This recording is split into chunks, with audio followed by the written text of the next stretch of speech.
Bonjour à tous. Vous êtes-vous déjà retrouvé avec un poids, une culpabilité qui pèse sur vous? Quelque chose de lourd, quelque chose de lancinant, qui vous, permettez-moi l'expression, mais qui vous pourrit toute votre vie. Cela peut être une faute que vous avez commise, quelque chose que vous n'avez pas fait, mais qui pèse sur vous et vous sentez qu'il y a là cette culpabilité qui est attachée à vous. Alors quand cela s'en va, c'est comme si on avait pris un énorme sac de pierres que vous portiez sur le dos et qu'on vous l'a enlevé. Vous vous sentez léger, vous vous sentez prêt à gambader, à monter des montagnes, tellement vous êtes léger. Alors c'est l'expérience que David a vécue. Vous savez que David n'a pas été toujours un roi très digne et très droit et qu'il a commis des fautes extrêmement graves. Et il a écrit, en tout cas c'est ce que l'on pense, le psaume 32, à la suite du péché qu'il a commis avec Bathsheba.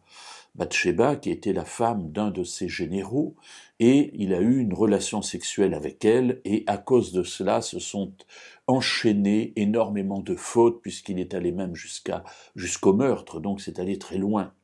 Et voilà que David porte cela sur sa vie, porte cela sur son cœur, de manière très forte, et on pense que c'est dans ce contexte-là qu'il a écrit ce psaume 32.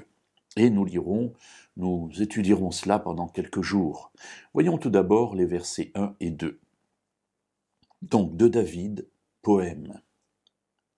Heureux celui dont la transgression est enlevée, dont le péché est pardonné. Heureux l'homme à qui l'Éternel ne tient plus compte de sa faute, et dans l'esprit duquel il n'y a point de fraude. Alors peut-être première chose que l'on peut mentionner ici, c'est que la transgression et le péché ne s'enlèvent pas comme cela, par miracle. Mais il faut que quelqu'un vienne nous l'enlever. Et visiblement, ce quelqu'un, ça n'est pas nous. Nous ne pouvons pas nous-mêmes nous enlever notre transgression, nous enlever notre faute. Ici, David dit bien, heureux celui dont la transgression est enlevée, dont le péché est pardonné. Et au verset 2, cette personne qui enlève le péché et pardonne la transgression est nommée, heureux l'homme à qui l'Éternel ne tient plus compte de sa faute. Dieu est donc celui qui peut nous libérer de notre faute. Et Dieu est même le seul qui peut nous libérer de notre faute.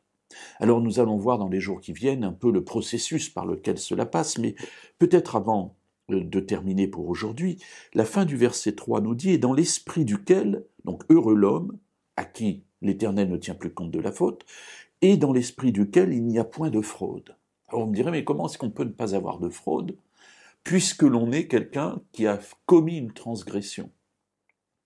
Eh bien, il me semble que cela tient au fait que Dieu regarde au cœur, Dieu connaît le cœur.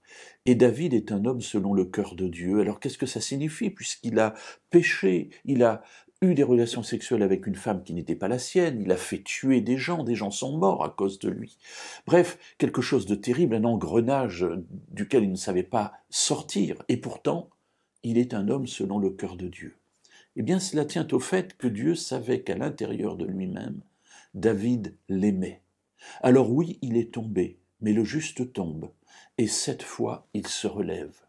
Ce qui veut dire que ce n'est pas parce que je tombe que je suis rejeté de Dieu, mais je peux tomber et malgré tout être selon le cœur de Dieu, parce que Dieu sait qu'au fond de lui-même, cette chute est un accident, ça n'est pas une volonté de me détourner définitivement de lui, et que je suis prêt à être accueilli par lui, lorsque je comprendrai enfin que lui a toujours les bras ouverts pour me recevoir.